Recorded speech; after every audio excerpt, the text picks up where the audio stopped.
কেন দিয়ে দিতে এত দেরি করছে সরকার? সরকারি কর্মীদের অপেক্ষা কাটিয়ে কবে হবে ঘোষণা? Bangla hunt desk. রাজ্যে বকেয়া ডিএ, দেয়ারনেস অ্যালাওয়ান্স নিয়ে চাতুঙ্গে। এদিকে কেন্দ্রীয় সরকারি কর্মীরাও, গভর্নমেন্ট এমপ্লয়িজ, বর্তমানে ডিএর অপেক্ষায়। কেন্দ্রীয় সরকারি কর্মচারী ও পেনশনভোগীরা 2026 সালের জানুয়ারিতে ডিএ ও ডিআর বৃদ্ধির জন্য অপেক্ষা করে আছেন। তবে এপ্রিল মাস শুরু হয়ে গেলেও এখনও সেই বিষয়ে কোনো আপডেট নেই। কারণ কি? ডিএ কবে বাড়বে? অপেক্ষায় সকলে। দেয়ারনেস অ্যালাওয়ান্স নিয়ম মতো বছরে দুবার নিজের কর্মীদের মহার্ঘ ভাতা বৃদ্ধি করে কেন্দ্রীয় সরকার। জানুয়ারি এবং জুলাই এই 2 মাসে এই ভাতা কার্যকর করা হয়।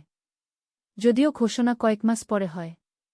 মূলত হোলির কাছাকাছি সময়ে প্রথম ঘোষণা করা হয়, কিন্তু এবার এখনও পর্যন্ত কোনো আনুষ্ঠানিক সিদ্ধান্ত সামনে আসেনি। মার্চ মাসে কোনো ঘোষণা না আসায় উদ্বেগ তৈরি হয়েছে কর্মচারী মহলে। যদিও বিশেষজ্ঞরা বলছেন এটি অস্বাভাবিক কিছু নয়। Karma management global consulting solutions private লিমিটেডের ব্যবস্থাপনা পরিচালক এবং chief vision officer Pratik Baidya এ বিষয়ে বলেন, এই প্রক্রিয়াটি একটি নির্দিষ্ট সময়সূচি অনুসরণ করে। তার কথায়, সাধারণত জানুয়ারির মহার্ঘ ভাতা ঘোষণাগুলি মার্চের দিকে অনুমোদন পায়, যখন মুদ্রাস্ফীতির চূড়ান্ত তথ্য পাওয়া যায় এবং অভ্যন্তরীণ অনুমোদন সম্পন্ন হয়। কি সময়ের দিক থেকে এতে তেমন কোনো দেরি হয়নি বলে মত তার।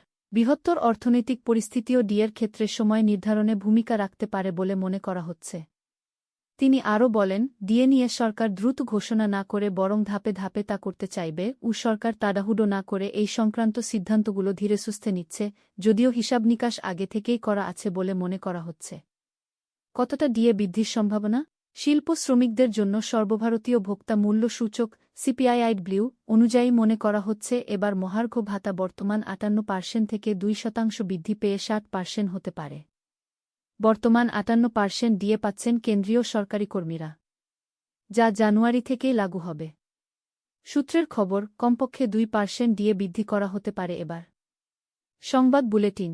আবার কোনো রিপোর্টে বলা হচ্ছে ডিএর আনুমানিক বৃদ্ধি সম্ভবত 3% থেকে 4% হতে পারে। যদিও এ বিষয়ে এখনও কোনো আনুষ্ঠানিক ঘোষণা করা হয়নি, সবটাই জল্পনা। অতীতের প্রবণতা এবং একাধিক সূত্র অনুযায়ী ডিএ বৃদ্ধির ঘোষণাটি এপ্রিল মাসে হওয়ার সম্ভাবনা রয়েছে। তাহলে কর্মচারী ও পেনশনভোগীদের হয়তো আর বেশিদিন অপেক্ষা করতে হবে না।